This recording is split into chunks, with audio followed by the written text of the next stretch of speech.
우리 옆에 사람하고 인사하겠습니다. 반갑습니다. 은혜 받으세요. 감사합니다. 할렐루야. 오늘 여러분들과 함께 사도행전 28장, 이제 마지막 장, 성경 사도행전 마지막 장을 이제 멀고 험한 길을 달려왔네요. 오늘 말씀은 나의 갈 길 다 가도록입니다. 나의 갈 길 다 가도록. 이 마지막 장에 나타난 여러 가지 사건 속에서 우리가 발견하게 되는 것은 하나님의 아주 감동적인 섭리, 하나님의 섭리에 대해서 잘 나타나 있습니다. 바울의 일행이 복음을 전하러 로마로 가는 도중에 물론 배를 타고 죄수의 몸으로 끌려가고 있는 거지만은 풍랑을 만나게 돼서 2주 동안이나 엄청나게 큰 피해를 입게 되고 사망의 그 위기에 처하게 되어 있다가 멜리데라고 하는 섬에 도착해서 그곳에서 살게 된 것입니다. 그래서 그 멜리데 섬에서 저들이 다 건짐을 받게 되는데, 이 멜리데 섬은 지금의 몰타라고 불려지고 있는 섬인데요, 아주 군사기지로 유명한 것입니다. 영국에서 통치하고 있을 때 약 150년 동안이나 이 멜리데 섬이라는 몰타라는 지역에서 이 군인들이 군사기지로 거기서 사용했던 곳이기도 합니다.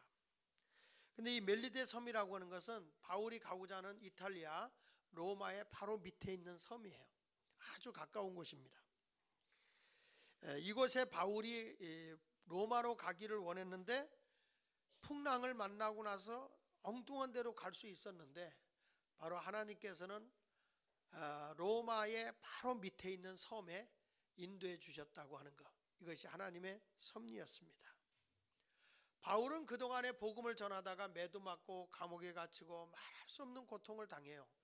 우리 같으면 아예 힘들어서 그만두겠다, 안 하겠다 그럴 만도 한데, 바울은 자기가 가야 할 길이 뭐냐, 나의 갈 길 다 가도록 오직 복음을 전하는 일이다, 그 사명을 가지고 바울이 가고 있는 것입니다. 사람이 목적 없이 갈 길 가면 안 되겠죠. 분명히 자기의 갈 길에 어떤 사람은 자기중심적으로 사는 사람이 있을 것이고 또 남을 위해서 사는 사람도 있을 거예요.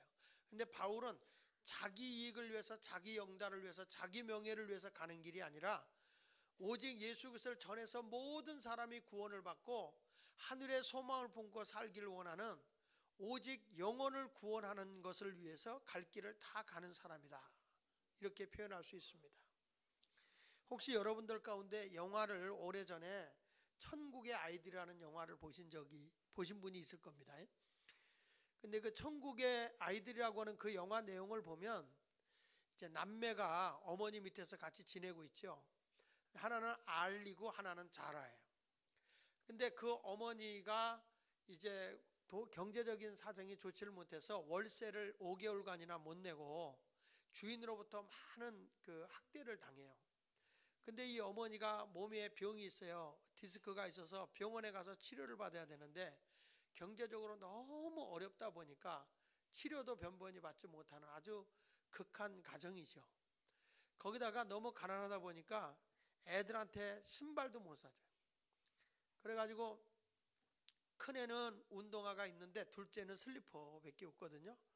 이제 학교가 먼 거리라 그걸 가야 되는데 그걸 어떻게 갈 수가 없어요. 그래서 어떻게 하냐면 동생이 아직 어리니까 학교에 가서 수업하고 오전 수업하고 오거든요. 그러면은 먼저 그 동생한테 그 운동화를 신겨서 학교를 보내요. 학교 가서 수업이 끝나면 얘가 막 달려와요. 그러면은 알리가 그 운동화를 바꿔 신고 학교를 달려갑니다. 그러니까 학교는 날마다 늦는 거예요. 그래서 선생님은 영문도 모르고 날마다 야단을 치고 꾸지람을 하죠. 그러던 어느 날 동네에 어린이 마라톤 대회가 있어요. 어린이 마라톤 대회. 그 마라톤 대회를 하다가 보니까 상이 있는데 1등, 2등, 3등 이렇게 상을 보다 보니까 3등의 상이 뭐냐면 운동화예요. 운동화를 주는 거야. 그래서 이 알리가 이 운동화를 타서 동생에게 줘야 되겠다 하는 생각이 들어서 그동안에 학교를 날마다 달려다녔기 때문에 아주 달리는 건 누구보다 잘 달려요. 그래서 어린이 마라톤 대회 때 드디어 달리기를 했어요. 전국에서 모인 사람 가지고서 막 달리기를 하는데 얘는 지금 목표가 3등이에요. 왜냐하면 운동화를 자기가 타서 동생에게 신겨주고 싶어서 가지고 계속 3등을 유지하고 거의 다 왔어요. 꼬린 지점에 와서 막 이 혼선이 생기면서 어떻게 하다 보니까 얘가 1등이 됐어요. 그러니까 막 학교 선생님들이고 막 주변에서 와서 막 환영을 해주고 야 잘했다 너무 잘했다고 막 하는데 이 알리는 계속 울고 있어요. 막 눈물을 흘려요. 다른 사람들은 1등에서 운 줄 알아요. 근데 이 아이는 왜 울고 있어요? 동생에게 운동화를 주고 싶은데 그걸 못 준 것이 가슴이 아파서. 그래서 이 아이가 울고 있습니다. 저는 이 영화 내용을 통해서 우리가 깨닫는 게 뭐냐면 자신만의 성취를 위해 달려서 1등한 것은 아무 효과가 없다. 그건 진정한 승리가 아니다. 나만을 위해서, 나의 명예면을 위해서, 내가 높임받기 위해서 1등을 해야지 라고 하는 그 1등은 진정한 승자가 아니다.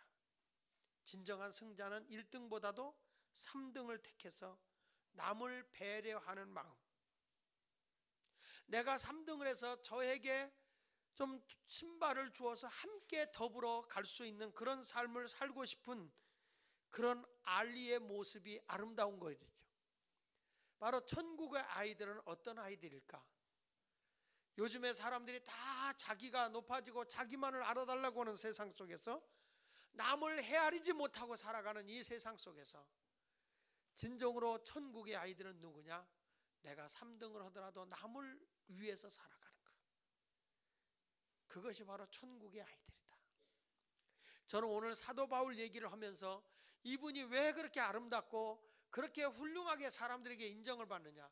핍박을 당하고 환난을 당해도 그는 자신을 위해서 사는 자가 아니라 남을 위해서, 모든 사람을 위해서 살아가는 사람이었기 때문에 귀한 존재입니다. 그래서 오늘 저는 여러분들에게 나의 갈 길 다 가도록이라는 제목으로 말씀을 증거합니다. 은혜가 있길 바랍니다. 첫째로 바울이 이제 남을 위해서 살아가는데 어떤 문제가 생기냐면 바울이 가는 길을 남을 위해서 내가 살아가고자 하는 그 길은 하나님이 인도해 주신다는 거예요. 자, 여러분 보십시오. 풍랑을 만나서 다 죽게 됐는데 하나님께서 정말 배가 파선이 되는데 276명 하나도 죽지 않냐고 다 건진받았어요. 27장 44절에 보면 그 남은 사람들은 널조가 혹은 배 물건에 의지하여 나가기 아니 마침내 사람들이 다 상륙하여 구조가 됐죠. 모든 사람이 다 구원을 받은 겁니다. 건짐을 받은 거예요. 자, 이 배가요 그 풍랑에 의해서 아프리카 쪽으로도 갈 수 있고 스페인 쪽으로도 갈 수 있고 반대인 저 뒤로 돌아서 팔레스타인 쪽으로도 돌아갈 수 있어요. 로마로 안 가고 엉뚱한 데로 이 배가 떠내려갈 수 있었어요. 그렇지만 하나님께서는 묘하게 그 배의 키를 잡고 이 배가 인간의 노력이 아니라 그냥 풍랑에 의해서 로마의 코 밑에 있는 멜리데 섬에 하나님이 딱 데려다 줬다는 거죠. 저는 이것을 보면서 풍랑은 바울의 진로를 바꿔놓지 못했습니다. 하나님을 바라보며 바울의 꿈과 그리고 마음의 소원을 가지고 내가 로마에 가서 복음을 전하여 세계의 복음화를 이루고 세상을 구원해야 되겠다는 바울의 그 마음의 소원을 절대로 풍랑이 꺾어놓지는 못했다는 거예요. 왜 그럴까요? 바로 하나님이 뒤에서 후원해 주시고 하나님이 뒤에서 인도해 주셨기 때문입니다. 여러분 인생을 살아가면서 내가 살아가다 보면 힘들고 어려운 일 많이 있죠. 세상에 어려움이 없는 사람은 아무도 없습니다. 물질적으로 어려움이 올 때 있고 육신적으로 어려움이 올 때가 있고 정신적으로 고통스러울 때도 있습니다. 그렇지만 그때 우리는 절망하거나 낙심해서는 아니 됩니다. 왜냐하면 우리의 보호자 되시고 우리의 인도자가 되시는 분이 계시기 때문입니다. 바울이라고 하는 사람이 그렇게 힘들고 어려움에도 불구하고 그런 낙심하지 않습니다. 왜냐하면 자기 길을 인도하시는 분이 하나님이니까. 그러므로 그리스도인은 절망을 해서는 안 됩니다. 유명한 독일의 시인 프레드릭 뮬러라고 하는 분이 그런 얘기를 했어요. 절망이라고 하는 것은 하나님에 대한 불신이다. 이거보다 더한 불신은 없는 거다. 절망이라고 하는 것은 하나님을 믿지 않는 자들이 하는 거다. 아무리 적은 일이라도 아무리 큰 일이라도 그것은 위대하신 하나님의 계획의 일부이기 때문에 아무리 어렵고 힘들다 하더라도 우리는 그 길을 따라가야만 하는 것이다 그랬어요. 왜? 내 인생의 모든 것을 주관하시고 인도하시는 분이 하나님이라 이 말이에요.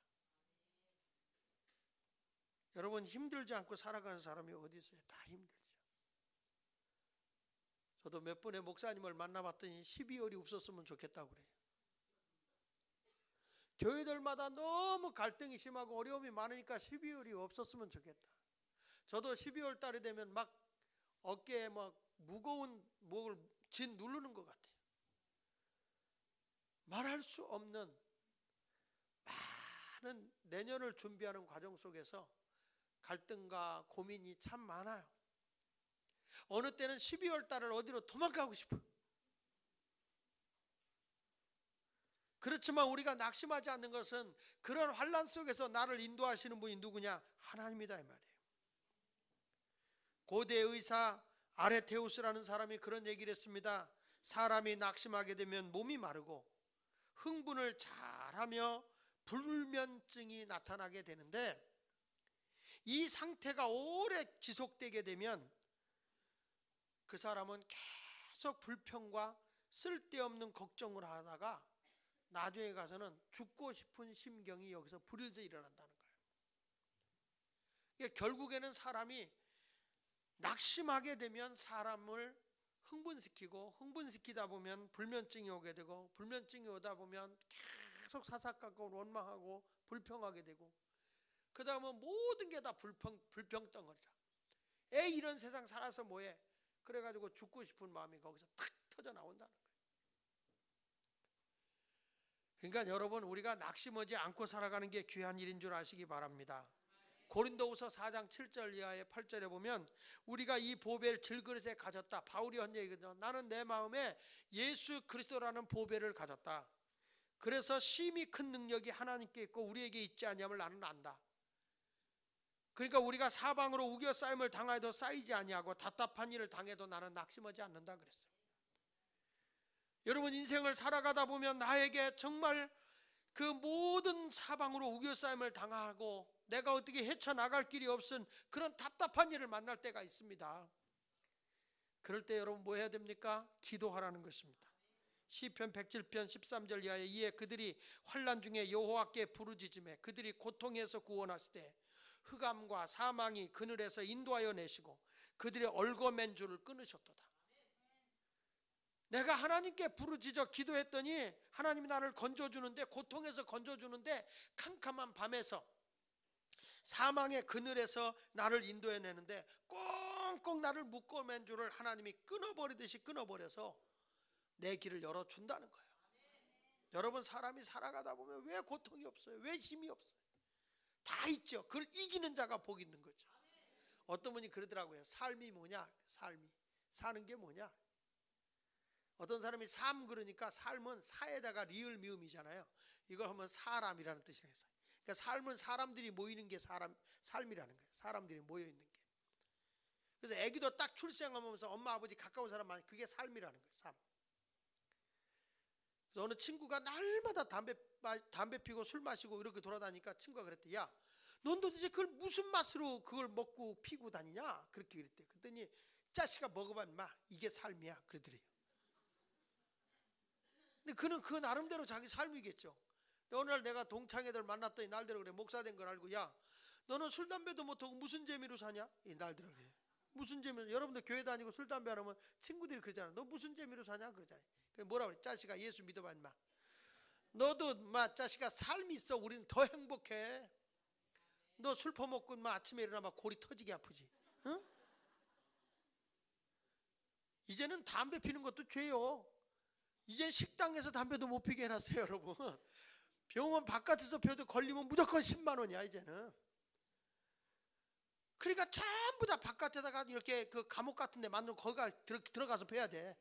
바깥에 나오지도 못해요. 아예 끊어. 여러분 여기 온 사람 3명 있잖아. 빨리 끊어. 그 뭐 아무 유익이 되지 않는 거. 그러니까 사람의 삶이라는 건 사람들이 모여 사는 게 삶이다. 그 죽음이 뭐냐?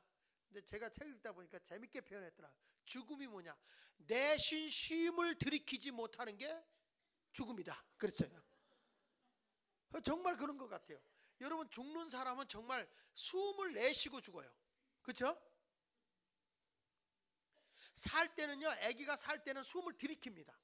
숨을 들이켜요. 그래서 아기가 울 때는 하고 숨을 먼저 들이키는 거예요. 그래서 이 아이가 뱃속에서 죽어나왔냐 살아나왔느냐는 딱 보면 폐에 산소가 딱 차 있으면 나와서 죽은 애예요. 폐에 산소가 없다 그러면 뱃속에서 죽어나온 애고요. 아이가 뱃속에서 딱 나오자마자 처음에 숨을 들이키는 거예요. 근데 사람은 죽을 때 내쉬고 못 들이키는 거예요. 그러다가 하고 죽는 거예요. 응? 여러분 사람 죽을 때 숨 몰아쉬잖아요. 그렇죠? 몰아쉬잖아요.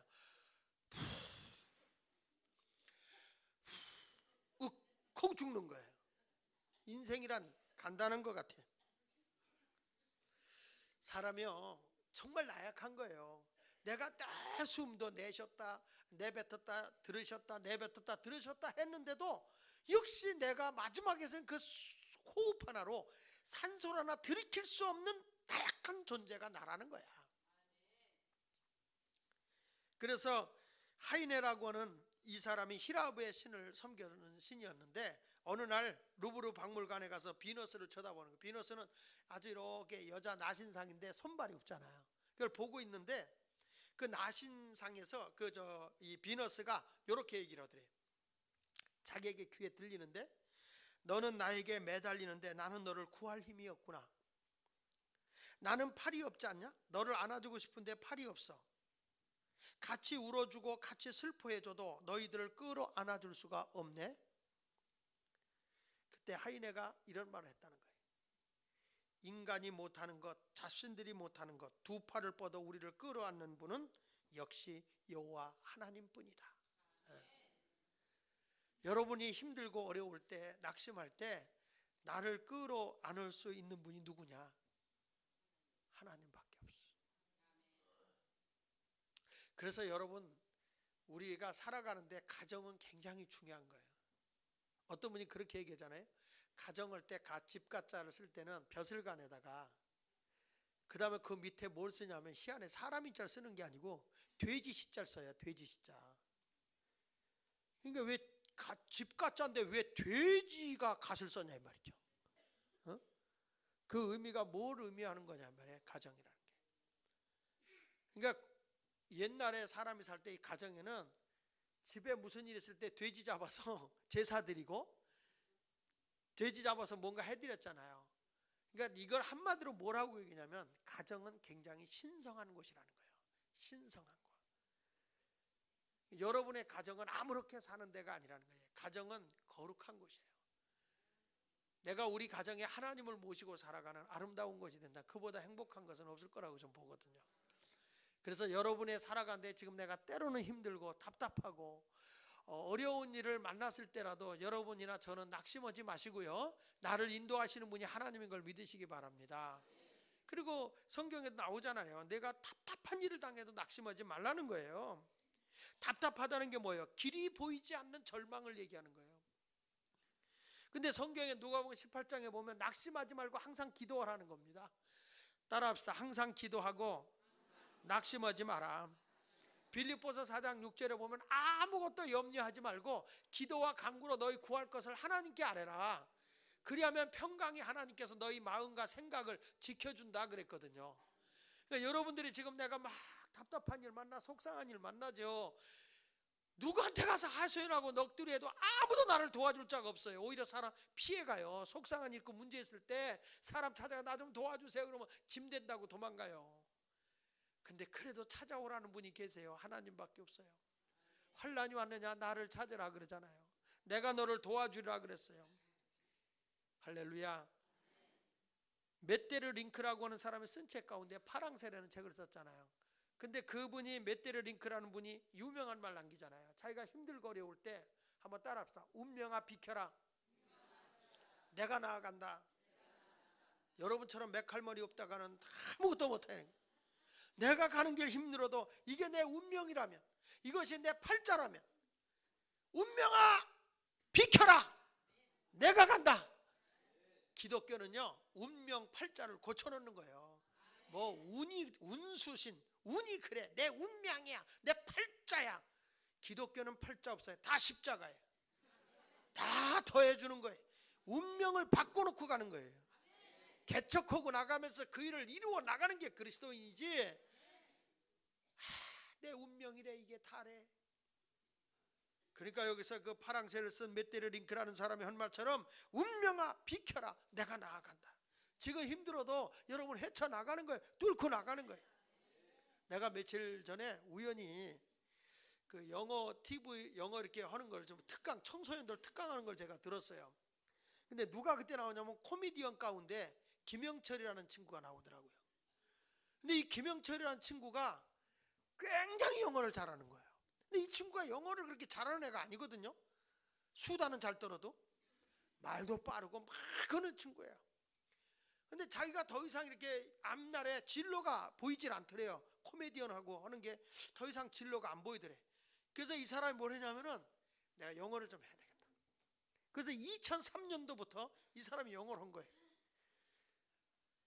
근데 영어를 하는데 그 사람이 첫 번째는 뭐냐, 영어는 용기 있어야 된다. 한국말로 막 해요. 자기가 뉴욕에 갔더니 파키스탄 사람이 영어를 하는데 전혀 못 알아듣겠더래. 근데 무슨 영어냐, 파키스탄 영어를 하는 거, 파키스탄 영어. 근데 이분이 그냥 막 내뱉을 때 떠듬떠듬하면서, 이게 우리나라 사람은요 완벽한 걸 좋아하거든요. 문장이 맞아야 된다 막 이러니까 두려워서 얘기를 못 하거든요. 애기들은요 문장 한마디 맘마 해도 엄마 다 알아들어. 그러니까 처음에 영어를 못해도 그냥 내뱉었대. 자기가 용감한 사람만이 하는 거야. 용감한 자, 응? 용감한 녀석들 하면서 막 소리 지르는 거야. 그래가지고 영어를 하는데 얼마나 영어를 잘하는지 막 청소년들을 죄다 놨다 하는데 너무너무 잘하는 거야. 이 사람이요 청소년들 영어 강의하러 다니면서 인기가 대박이라는 거야. 그 사람의 인생을 9년 만에 완전히 바꿔버렸어. 이 사람. 나는 그런 거예요. 그냥 주저앉아 있을래요 여러분?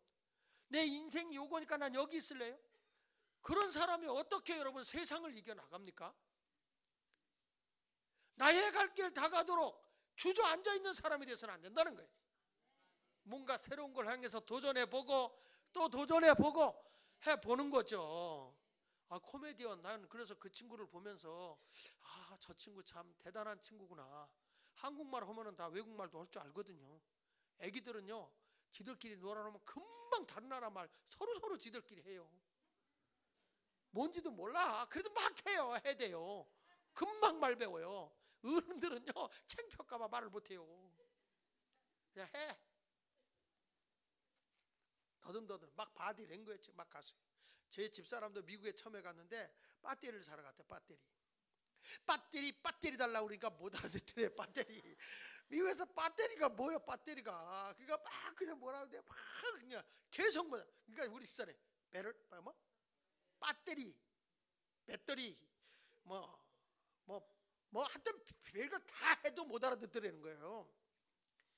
그래가지고 하루 종일 자기가 다 찾아다니면서 배터리를 찾아가서 이거 하니까 배터리 이러더라는 거예요. 그걸 못 알아듣지만 그래도 뭔가 자기가 하려고 뭐 하다 보면 뭐가 되는 거예요. 처음부터 완벽하게 되는 게 없어요. 제 목사님 한 분이 비행기를 탔는데 우유를 먹고 싶더래. 그래서 밀크 달라고 했더니 못 알아듣더래요. 밀크 그래도 못 알아듣더래요. 근데 이게 밀크가 영어 발음으로 이게 밀크 이게 잘 안 되거든요. 영국식 발음 돼도. 근데 이분이 하도 못 알았는데 누가 가르쳐 주더래요. 못 알아듣으면 그냥 미역 그러면 알아듣는다고. 그래가지고 가서 뭐 먹을래요? 미역 그랬대요. 미역 그랬더니 밀크 갖다 주더래. 우유를 딱 갖다 주더라는 거지. 발음이 약간씩 다르거든요. 절대 여러분 멈춰있지 말아요. 운명을 바꾸고 개척하러 가는 여러분이 되시길 바랍니다. 히랍의 철학자 플라톤이 그런 얘기했거든요. 인간 최대의 승리는 내가 나를 이기는 것이다. 한번 따라합시다. 내가 나를 이기는 것이다. 지금 난 저 사람보다 못해, 이건 벌써 패배자예요. 여러분, 적은요 상대방이 적이 아니라 내 내적에 있는 걸 이기는, 그 내적인 걸 이겨야 그게 승리입니다. 적은 내 안에 있어요. 어떤 사람은 나태함, 비겁함, 좌절감, 열등감, 패배의식, 방종, 이런 것들이 다 나의 적이거든요. 그걸 해치고 이기고 나가면 되는 겁니다.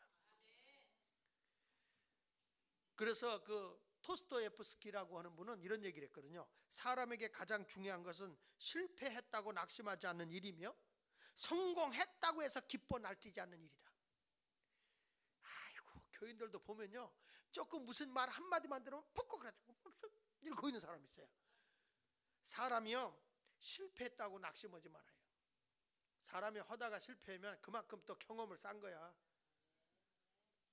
또 성공했다고 저다 펄펄 뛰지 마라. 또 그냥 다 그래 그러려니 하고 사는 거예요. 성도 여러분, 나의 삶을 인도해 주시는 분이 누구냐? 하나님이세요. 그러니까 어떤 환경에서 낙심하지 마세요. 바울처럼 풍랑을 만나서 지금 자기 손으로 할 수 있는 게 아무것도 없었어요. 선장도 선주도 백부장도 아무도 자기들을 어느 방향으로 인도할지 아무도 몰랐어요. 근데 그 풍랑 속에서 인도해 주시는 분이 하나님이셨어요. 좋은 자리, 바로 로마로 가고자 하는 그 바로 코 밑에까지 딱 데려다 주는 거죠. 여러분의 갈 길을 누가 인도하십니까? 하나님이 인도해 주시는 거예요. 내 인생은 하나님이 인도하신다. 옆에서 누가 무슨 얘기하는 거, 그런 거에 신경 쓰여가지고 괜히 자기 마음에 억압당하고 그런 얘기 좀 안 했으면 좋겠어요. 여러분의 길은 하나님이 인도하심을 믿으시기 바랍니다. 두 번째, 바울이라는 사람은요 갈 길을 하나님이 인도해 주셨고, 두 번째는 바울은 자기의 갈 길을 누가 보호해 주냐? 하나님이 보호해 주심을 믿었어요. 따라서 하나님이 보호해 주셨다. 자, 이 사람들의 배를 타고 270명이 이제 내려가지고 멜리데 섬에 도착을 했어요. 근데 막 폭풍이 워낙 셌기 때문에 막 비바람이 막 계속 불거든요. 그러니까 사람들이 바다에서 헤엄쳐 나왔으니까 온 옷이 젖었고 비가 계속 오니까 얼마나 추웠겠어요. 너무 추워서 부들부들 떨고 있는 거예요. 거기 한번 2절 볼래요? 2절, 28장 2절 시작. 비가 오고 날이 참해 원주민들이 우리에게 특별한 동정을 하여 불을 피워 우리를 다 영접했다. 저들이 너무너무 추운 거야. 276명이 추워서 바들바들 떨어. 그 떨어서 막 이 떨리는 소리가 여기까지 들리는 것 같지 않아요? 따다다다다닥 소리가 나는 게, 응? 이 소리 여러분 안 들어보셨죠? 저희들 군대 가서 훈련 받는데 이 군기가 안 들어갔다고요. 그 겨울에 말이야, 다 연병장에 세워놓고 우통배 껴놓고 그냥 물을 쫙 뿌려놓는 거예요. 그럼 막 이 어깨 위에 물이 말이요 얼어요. 그 어는데 거기서 여러분 한번 이게 이렇게 더군다나 겨드랑 같은 이렇게 추우게 떨면 안 되니까 총을 닫고 이렇게 서 있어요. 그러면 겨드랑이로 바람이 다 들어가잖아요. 추운 겨울날, 응? 우통 벗고 물 껴안고 한번 이렇게 있어 보세요. 그 떠는 소리가, 이 부딪히는 소리가요, 따다다다다다다다 하는 소리가 그 연병장에서 딱 들리는데 듣기 좋아. 276명이 그냥 추위에 떨고 있는데 너무 불쌍하니까 원주민들이 불을 피워줬어요. 근데 생각해 보세요. 불을 피워놔도 276명이 거기 앉아서 불을 쬐기면 불이 터무시 모자라는 거예요. 그래서 바울이 돌아가면서 그 원주민, 비가 오니까 나무는 다 젖었을 거고, 원주민이 말려놓은 걸 한 다발을 얻어다가 더 불을 피우는 거예요. 그 불을 갖다 딱 그 나무를 말려놓은 걸 갖다 이렇게 넣는데, 딱 넣는데 갑자기 거기서 뱀 독사 한 마리가 탁 튀어나오면서 바울의 팔뚝을 물어버렸어요. 근데 이 뱀이 워낙 독이 강한 뱀이기 때문에 그때의 그 원주민들이 뭐냐면, 저 사람이 바다에서는 구원을 받았지만 정말 살인자다. 사람을 얼마나 못된 짓을 했으면 저렇게 건진받고 죽을까, 그렇게 얘기들을 했어요. 근데 바울은요 태연하게 여기 달려있는 그 독사 뱀을 툭툭툭 흔들어서 떨어뜨렸어. 여러분 같으면 아마 고먹었을 거예요. 이렇게. 그때의 모든 원주민들이 이제 곧 팔이 땡땡 붓고 온몸이 부어서 독이 퍼져서 죽을 거라고 생각했어요. 워낙 강한 독이기 때문에. 근데 바울이 아무렇지도 않게 했어요. 태연하게 했어요. 그러니까 그 사람들이 놀래가지고 그 앞에 당신은 신입니다 이렇게 고백을 하죠. 자, 뭐죠? 하나님께서는 바울에게 믿음을 가진 자는 뱀을 집으며 무슨 독을 마셔도 해를 받지 않는다 그랬거든요. 바울이 살게 된 걸 믿으시기 바랍니다. 누가 보호해 준 걸까요? 하나님이 보호하시는 거예요. 바울이라는 사람 거기 한번 보세요.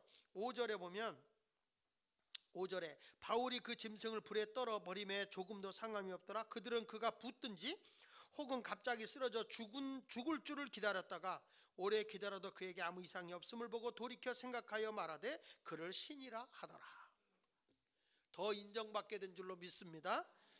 그걸 보고 그 섬의 가장 높은 사람 보블리오라 하는 사람이 자기 집에 데려다가 바울을 극진히 대접하는데 가보니까 이 보블리오의 아버지가 열병과 이질에 걸려 있어요.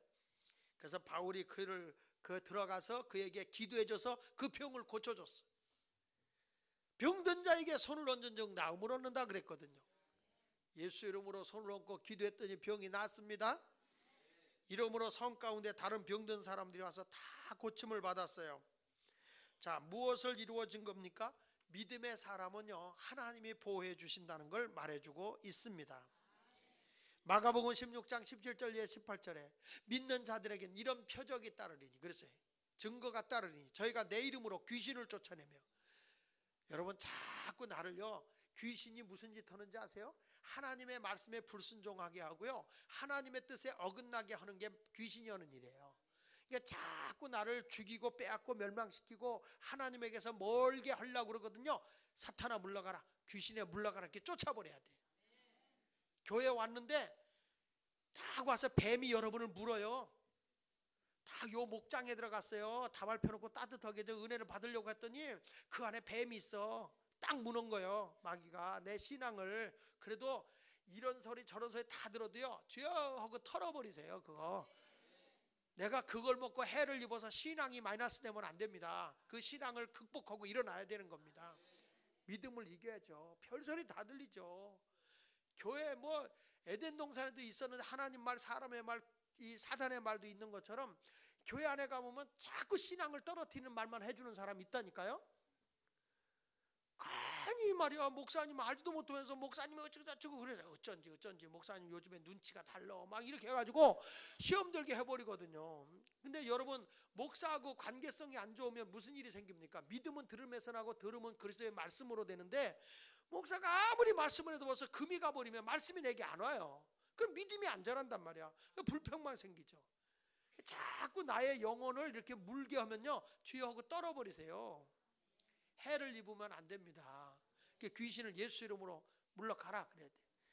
무슨 그 다음에 뭐라는 거 아니? 귀신을 잡으면 새 방언을 말해. 내가 믿잖아요. 언어가 바뀌어요. 부정적인 언어를 쓰던 사람이 할 수 있습니다. 해봅시다. 하나님은 함께 하십니다. 긍정의 언어로 바뀌더라고요. 여러분 입에서 지금 어떤 말씀이 나옵니까? 예수 믿기 이전에는요, 막 입에서 거친 말이 많이 나왔잖아요. 손오공이 막 날아다녔잖아요. 이팔계, 저팔계, 쌍팔계, 개팔계 막 날아다녔잖아요. 근데 예수 믿고 나서는 그런 용어 못 씁니다. 그런 용어 안 씁니다. 이게 뭐냐? 새 방언, 새 언어예요. 언어. 새로운 말로 바뀌었다는 거예요. 여러분 집에서 부부간에도 화가 났을 때 언어가 바뀌었죠?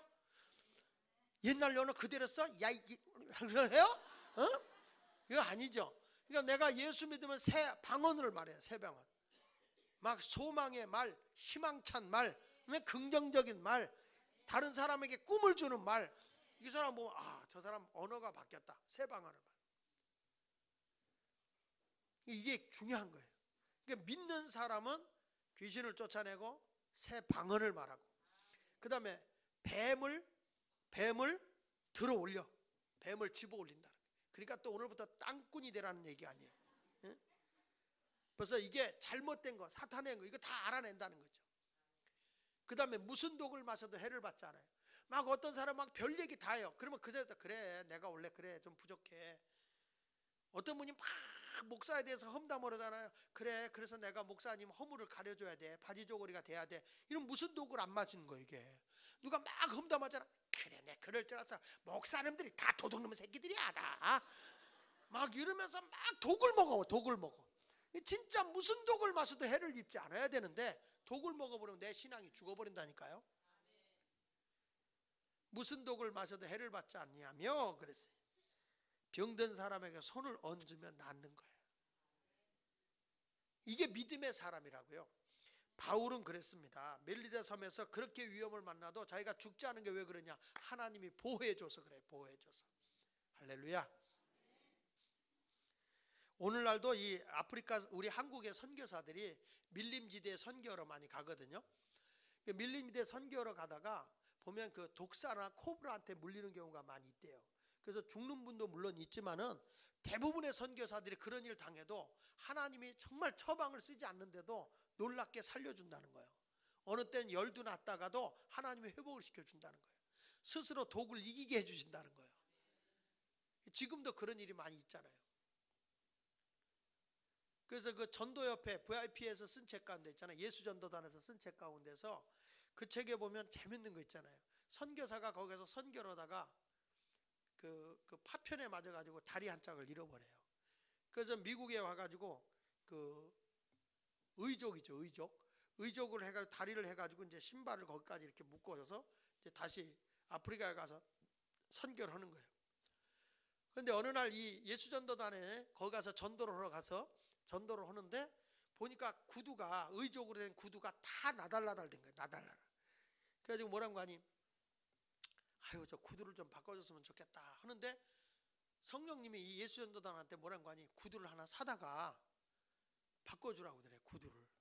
그래서 선교사님 우리 구두 사러 가자고 선교사님 기도하는데 주님 선교사님의 구두를 바꿔주라고. 그러니까 뭐 그 선교사님이 깔깔 웃으면서 나는 이게 의족이라고 특수신이기 때문에 미국에 가서 이걸 바꿔야지, 전체를 바꿔야지 구두를 그렇게 신는 게 아니라고 그랬어요. 그러니까 이 뭐라고 하니 이 선교단이 글쎄 나도 그건 아는데 우리 주님께서 신발을 구두를 사서 신기라고 그런다고. 가자고. 선교사님이 끌려간 거예요. 가가지고 이제 구두를 새로 사가지고 맞춰서 구두를 신은 거예요. 이 밑에를 잘라내고 그걸 이제 신겼어요. 신겼는데 이 선교사님에게 희한한 일이 생기는 거예요. 의족의 발가락이 움직이는 거예요. 의족에 무슨 발가락이 움직입니까? 이게 그런데 깜짝 놀래갖고 보니까 이게 의족이 사람의 정상적인 발로 바뀌어 버려가지고 신경이 닿아서 그 의족이 하나님의 창조에서 바뀐 거예요. 이게요 책으로도 나온 겁니다. 하나님은 과거에 하나님이 놀라운 역사가 일어나는 거예요. 창조적인 하나님이기 때문에. 저는 여러분들에게 말합니다. 내 인생은 하나님이 보호하신다. 예. 바울에게만 역사하는 게 나의 갈 길 다 가도록 하나님이 인도하시고 하나님이 보호해 주세요. 아멘. 지금 막 뒤틀리고 꼬인다 그래도 여러분 내 가는 길을요 주님이 인도하세요. 오히려 풍랑이 더 빨리 가는 길로 인도하시는 거예요. 그런 의미로 한번 찬송 한 장 우리 한번 불러볼까요? 373장 1절 2절만 한번 불러봅시다. 거기 보면 풍랑이 왔다 낙심하지 마세요. 그것이 더 큰 희망을 주고 꿈을 주게 되는 줄로 믿습니다. 373장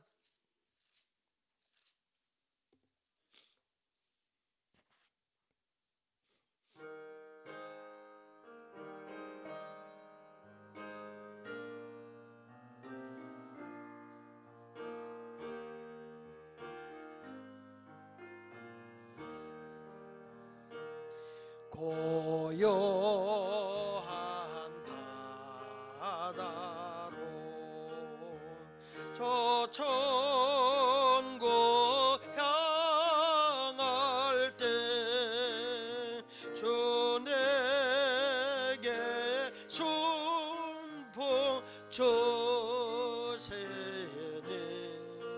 참 감사합니다.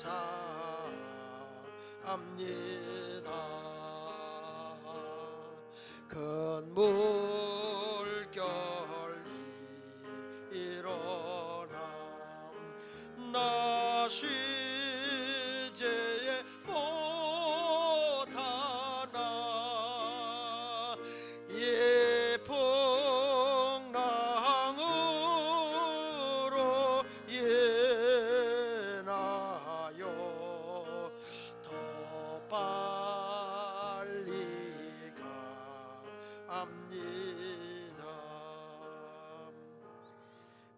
물결이 일어나서 내가 쉬지 못하지만 이 풍랑으로 인해서 내가 가는 길이 더 빨리 가게 된다, 그런 얘기예요.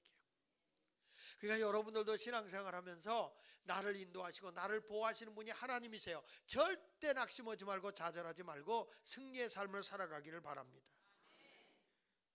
그리고 마지막으로 바울은요, 그가 이제 이런 죄수의 몸을 가지고 묶여서 이제 로마를 향해 가고 있는 길에서 여기 보면 14절에, 로마서 28장 14절에 거기서 형제들을 만나 그들의 청함을 받아 이레를 함께 머무니라. 그래서 우리는 이와 같이 로마로 가니라. 또 그곳 형제들이 우리 소식을 듣고 아비아오 광장과 트레이스 타베르네까지 맞으러 오니 바울이 그들을 보고 하나님께 감사하고 담대한 마음을 얻었다.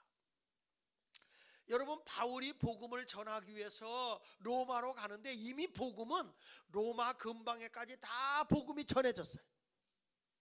그래서 바울이 온다 그러니까 우리 복음을 전하는 바울 목사님을 맞이하러 이미 예수를 믿는 사람이 마중 나온 거죠. 근데 바울이 어떤 모습으로 옵니까? 죄수의 몸으로 쇠사슬에 묶여서 그냥 죄수로 끌려가는 거예요. 끌려가는데 많은 사람들이 그걸 구경하고 있거든요. 그런 가운데에도 많은 사람이 부끄러우지 않고 바울을 찾아와서 바울을 환대하고 영접하고 있어요. 이 쉬운 일이 아닙니다. 여러분, 내가 죄수의 몸이 돼가지고요 쇠사슬에 묶여서 내가 막 오는데 그때 여러분이 아이 목사님 할렐루야 할 사람 몇 명이나 있겠어요? 목사님 우리 집에 와서 밥 좀 드시고 가세요 할 사람이 어디 있겠어요? 근데 바울은 죄수의 몸이라고 하지만은 그가 복음을 위해서 붙들려 가잖아요. 그렇지만 어차피 죄수라고요. 그런데 그때 예수 믿는 사람들이 바울을 잘 환대하고 있어요. 마치 성경 히브리서 10장 33절에 비방과 환난으로서 사람에게 구경거리가 되고 혹은 이런 형편에 있는 자들과 사귀는 자가 되었다. 세상에 사람들에게 말이요 지금 환난으로 인해서 비방도 당하고 환난도 오면서 사람들의 구경거리가 되는데 이런 자들과 사귀는 자도 있다는 거죠. 복음으로 인해서 억울한 누명을 쓰고 복음으로 인해서 아픔을 당한다 할지라도 여러분 함께 할 수 있는 사람들이 있습니다. 할렐루야. 그러니까 낙심하지 말아요. 복음은 계속 내가 잠자는 사이에도 복음은 계속 확산되고 전파되어져 가고 있는 것입니다. 그래서 바울이 이제 그곳에 로마에 가서 누굴 고냐면 유대인의 높은 사람을 좀 만나자고 그랬어요. 자, 거기 17절에 사울이의 바울이 유대인 중 높은 사람들을 청하여 그들이 모인 후에 이르되 여러분 형제들아 내가 이스라엘 백성이나 우리 조상의 간섭을 배척한 일이 없는데 예루살렘의 로마인의 손에서 죄수로 내준 바 되었다. 근데 내가 유대인들이 나를 반대하고 나를 죽이려고 해서 내가 가이사에게 상소를 하고 가이사의 재판을 받게 오는 거지 내가 내 민족을 고발하러 오는 게 아니다. 내가 지금 이렇게 어려움을 당한 것은 이스라엘의 소망 되신 예수 그리스도를 전했는데 그것 때문에 쇠사슬에 묶여서 내가 여기 왔다. 거기 성경 20절에 이러므로 너희를 보고 함께 이야기하려고 청하였으니 이스라엘의 소망으로 말미암아 내가 이 쇠사슬에 매인 바 되었다. 구원의 예수 그리스도, 소망의 예수 그리스도, 천국의 예수 그리스도를 너에게 전한 것 때문에 내가 쇠사슬에 묶여서 이렇게 죄수의 몸으로 와 있다. 그래서 유대인의 높은 분들과 함께 얘기하고 싶어서 내가 불렀다 그랬어요.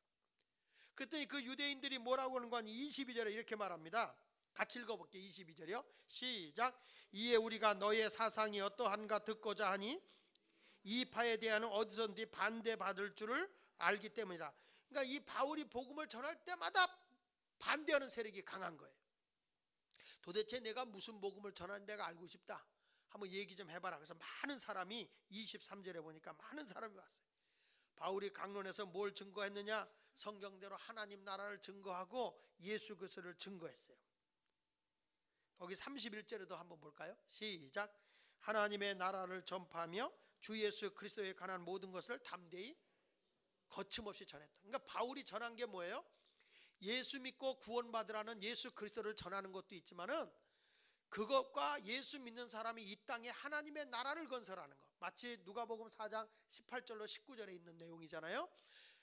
누가복음은 누가가 썼고 사도행전도 누가가 썼어요. 그래서 그 내용이 일맥상통하고 있는 건데 그게 뭐냐면 이 땅의 희년을 회복하는 거예요. 샬롬 공동체. 예수가 전해지는 것은 하나님의 나라가 돼야 돼. 여러분의 가정도 하나님의 나라가 돼야 되고 우리 교회 주변에도 하나님 나라가 돼야 되는 거거든요. 그걸 위해서 왔다는 거죠. 근데 그것을 이루는 것이 어디냐면 성령이 역사하고 나서 사도행전 4장 32절 35절에 보니까 무리가 한 마음과 한 뜻이 되어 모든 물건을 서로 통용하고 자기 재물을 조금이라도 자기 것이라 하는 이가 하나도 없었다. 무리가 큰 은혜를 받아 그 중에 가난한 사람이 없으니 이는 밭과 집 있는 자는 팔아 그 판 것의 값을 가져다가 사도들의 발 앞에 두매 그들이 각 사람의 필요를 따라 나누어 줬다. 신년이 되면 부채를 탕감해주고, 요즘에 또 보니까 뭐 대통령 후보가 그러대 이제 빚도 탕감해준다고. 원래 이게 신년에서 하는 거거든요. 부채를 탕감해주고 또 뭐 땅을 원주인에게 돌려주고 포로나 종으로 사왔던 사람들을 다 돌려보내는 거거든요. 자유를 주는 거거든요. 근데 그 당시에 기득권들이 그런 걸 안 했거든요. 근데 예수님이 오셔서 나는 희년을 회복하러 왔다. 가진 자들이여 땅을 원주인에게 돌려줘라. 당신들이 데리고 있는 종이나 노예를 자유를 줘서 돌려보내라. 그리고 부채 너에게 계속 갚을 능력이 없는 사람의 부채를 탕감해줘라. 이런 일들을 했는데 바울이라고 하는 사람도 지금 바로 그런 하나님의 나라를 예수 그리스도가 회복하러 오신 것처럼 나도 그 운동을 하러 왔다 그 말이에요. 근데 그것을 누가가 어느 때 이루어졌냐면 사도행전에 성령 역사하고 난 다음에 이 신년운동이 일어나서 가난한 자가 없었어요. 서로 나눔으로 인해 가지고 이런 역사가 일어난 거거든요. 그러니까 지금 우리 예수마을교회가 예수 믿고 구원받는 자리에만 머무르지 말고 이 땅에 하나님의 나라, 그래서 예수마을교회 때문에 지역에 죄가 없는 곳, 살기 좋은 마을, 아멘 그렇게 안 하는 거 보니까 여러분이 가는 집안이 천국, 하나님 나라, 이런 모습으로 바뀌어져야 이게 복음의 능력이란 말이에요. 이런 걸 하니까 사람들이 뭐한 거 아니 믿는 자도 있고 안 믿는 자도 있으면서 다 충돌해서 흩어지거든요. 그때 바울이 뭐라고 얘기하는 거 아니 성령이 말한 대로 이 백성이 듣기는 들어도 깨닫지 못하고 보기는 보아도 알지 못하고 마음이 우둔해서 귀로 둔하게 듣고 그 눈은 감았으니 이는 눈으로 보고 귀로 듣고 마음으로 깨달아 돌아오면 내가 고쳐줄 거 안다. 근데 저들을 하나님이 이제는 복음을 받아들이지 않으니까 누구에게 복음을 전하냐? 이방인에게 복음을 전한다고 28절에 말한 거예요. 그러니까 여러분 복음은 모든 사람에게 끝까지 전하는 사람이 돼야 됩니다. 내가 전하기 전에 이미 하나님은 역사하는 거예요. 그래서 이런 말이 있잖아요. 평안의 복음의 신을 신어라. 한번 따라합시다. 평안의 복음의 신을 신어라. 복음의 신을 신으면요 넘어지잖아요. 눈길에도 안 넘어져요. 실망이 어려움이 와도 복음의 신은 넘어지는 게 아니라 의인은 7번 넘어져도 다시 일어나는 거예요. 여러분들이 절망하지 말고 주를 향해 나가기를 바랍니다. 그 다음에 뭐냐? 평안의 복음의 시기이기 때문에 예수 그리스도를 내가 받아들이면 내가 뭐가 오느냐? 평안이 오는 거야. 내 안에.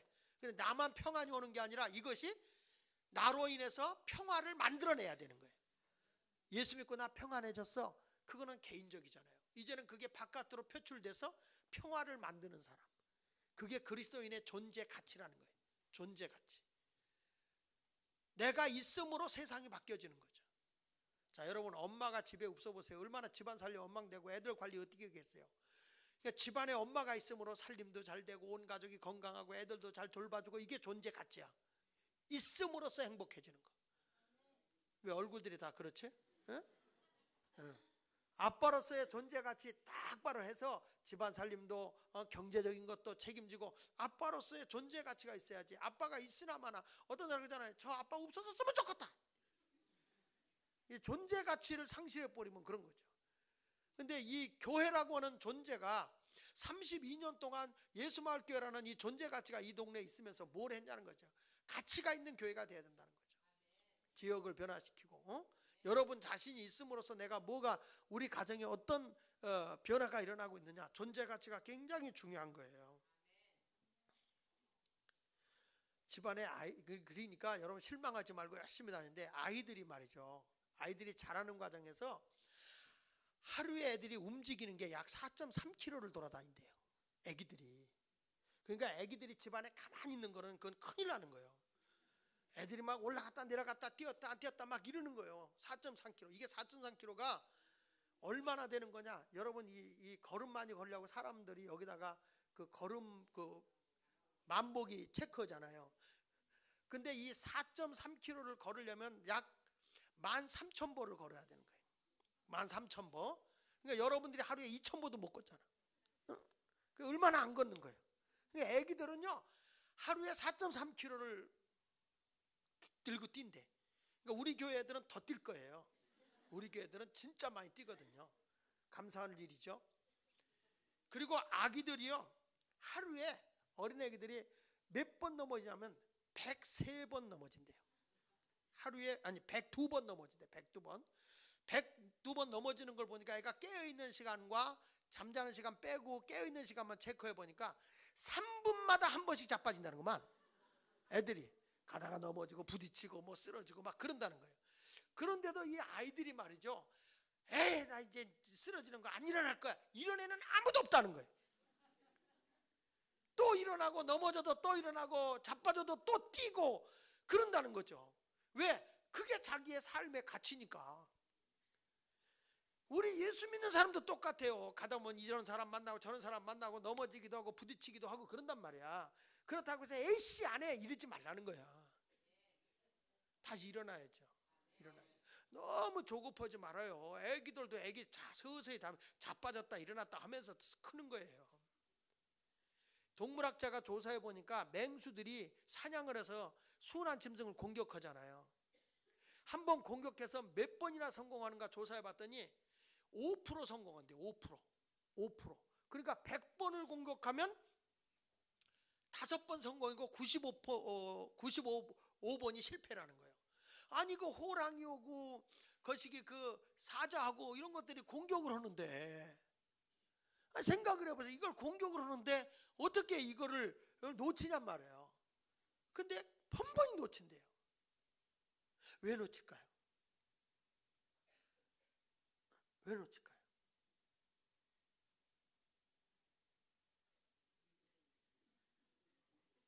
왜 놓치는가? 배고플 때 배고파서 공격하는 거예요. 공격하는데 놓친다는 거예요. 그 이유는 왜 그러냐? 동물학자가 연구해 보니까 육식 동물의 특징이 뭐냐면 배고프니까 빨리 짧은 시간에 잡아서 빨리 먹으려고 한다는 거예요. 그러니까 너무 성질 급해서 다 놓친다는 거예요. 조금만 서서히 해가고 가서 꾸준히 쫓아가면 다 잡는데 거기다가 에이 놓치고 포기해 버린다는 거죠. 우리가 하나님의 일할 때도 너무 급해 씩씩하다가 말 한마디 들어서 에이씨 하고 놓치지 말고요, 꾸준히 아이들처럼 존재 가치를 인정하고 내가 있어야만 한다. 마치 군함에 군인 한 사람 한 사람이 다 있어야 되는 것처럼 여러분이 꼭 존재 가치가 있어서 있음으로써 가치가 있는 그런 여러분이 됐으면 좋겠어요. 할렐루야. 나 같은 거 없어도 되지 그러지 말고요. 여러분이 얼마나 소중한 존재인데요. 여러분 집에서 여러분이 얼마나 소중한 존재입니까? 여러분이 사회에서 얼마나 소중한 존재입니까? 예수 마을교회에서도 굉장히 귀한 존재잖아요. 그래서 여러분 모두가 존재 가치가 되어서 앞으로 어떤 사람이 되느냐. 바울이 오늘 마지막 절에 이런 얘기를 했어요. 2년 동안을 자기 집에서 이방인들을 가르치면서 하나님 나라를 전파하며 주 예수 그리스도에 관한 모든 것을 담대하게 거침없이 가르치더라. 그걸 끝났어요. 이제 사도행전 28장 다 끝나니까 끝났다가 아니라 이제 저와 여러분은 사도행전 29장을 써나가야 돼요. 내가 복음을 전하고 또 선교하고 예수를 전하고 나의 신앙의 흔적을 남기는 사도행전 29장의 주인공들이 여러분이 되시기를 예수 이름으로 축원을 드립니다. 우리 찬송 한 장 부르겠습니다.